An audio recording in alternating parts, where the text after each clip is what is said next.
Right, Alex, my argumentative friend.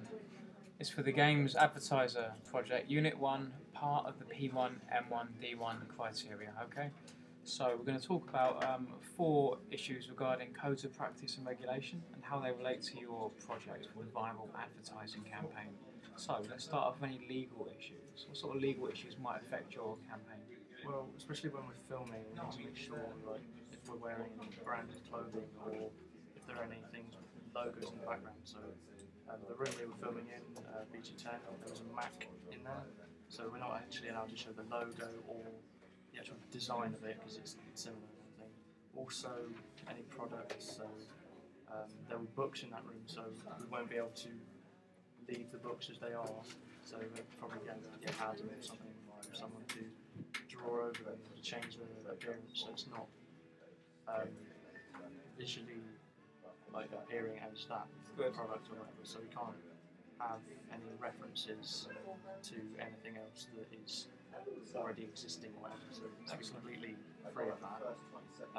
So yeah, no brands, logos, clothes equipment, yeah, anything that's like that in the background has to be edited out and everything. Excellent, very thorough, thank you. How about health and safety issues? Obviously, the first thing we did when we were there was obviously discuss how we were going to do, like what we were going to do and how we were going to do it. I had my phone with me, started taking pictures of everything in the room. So basically, the risk assessment for the environment we were going to be working in was pretty much essential to carrying on working. So that was anything from potential hazards to ideas that we've had for when it actually came down to the production side of things, so filming. Good. Yeah, I've got this is my risk assessment. Excellent. Yeah, so This is wonderful. Just be back to front on the actual Mac as I hold it up, but the actual version of it on the Tumblr will of course be the correct way around, but it's evidence of the actual pre-production work you've done, which has been incredibly thorough from day one. Talking about standing on chairs and tables to get higher angles, wires and everything across the floor need to be secured or tucked away or whatever, or taped down. Obviously, I mentioned that there's a smoke detector in the room, so basically further increases the risk or whatever. So in the event of any problems with smoke or fire, then obviously the whole college will be notified and evacuation or whatever. Also, I've got, in case when we're using props and everything, if it's dangerously close to like somebody's neck, then obviously that's proper supervision. And I have a BASSC junior grade award in stage combat, so I can pretty much oversee all of that. Which is very important to me, I must say, because I am worried about that scene. Yeah.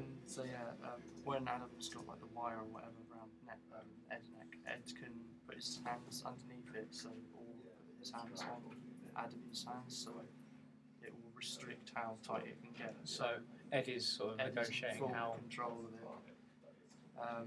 So yeah, that's everything about health and safety and everything. That's wonderful. How about insurance issues? What potential insurance issues are there? Well, there's the permissions and everything, so it's booking out rooms, so and equipment. So if anything gets damaged, then it's obviously accounted for. So people will know who had it, where people have been. So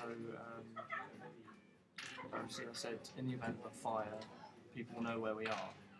So if we were over there and fire alarms went off, and not even if it was caused by us, kitchens or something, then obviously because there's a smoke alarm in there and everything, that we'd actually be able to hear it evacuate properly. Yeah, so that's good. So that's the permission side of it. Completion insurances and everything. When we went down there before to do a group video updating thing, there was another group in the other room, just through the window, doing, I don't know what they were doing, it might have been art or some kind of music, but well, obviously we don't want to disrupt that or distract them from their work. It's the same concept for construction work, we don't want to disrupt it, electricians are in or whatever. we can't cause distractions, otherwise we could be liable for that. I think you've covered completion insurance and public liability very comprehensively again then. That's very good.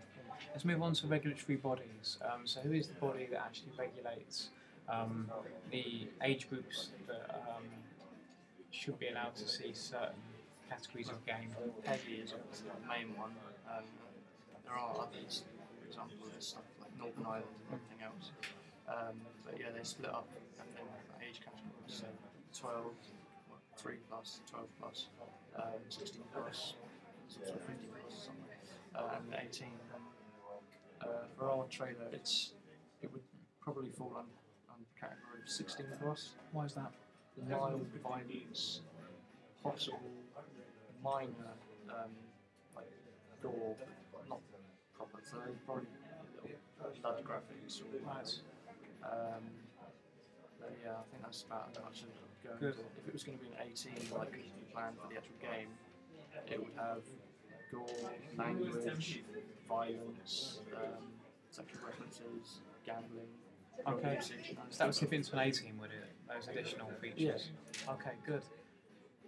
Trade associations. So what are they, and which trade association would help you potentially? Well, things that would help to protect our production team's work and everything, just basically things within the media, and obviously this is basically the viral advertising campaign for a games concept. So obviously looking at things like Beamer to help to protect everything, and so they help against counterfeit, so people can't counterfeit our work and claim it as their own. It's plagiarism and other things. It's mostly within the media that Beamer works, so not just strict weapons. Also, they raise awareness of our work to the rest of the industry, so it's not just up to us to raise awareness to ourselves. And they help celebrate and give credit to our work, so proper credits to everything. So like in films, the credits are there because they have to be mentioned. That's right. So they make sure you're paid the right amount of money as well. That's everything like that. TIGA obviously represents the UK games industry. Yes. It's a crucial part of our college course at the moment. So we need to know who's defending us and why. Good. So you've covered legal, insurance, regulatory bodies and trade associations there, all very well, all to the distinction level, it's fair to say. So for that part of P1, M1, D1, you've hit all the criteria, so Alex, well done. Good.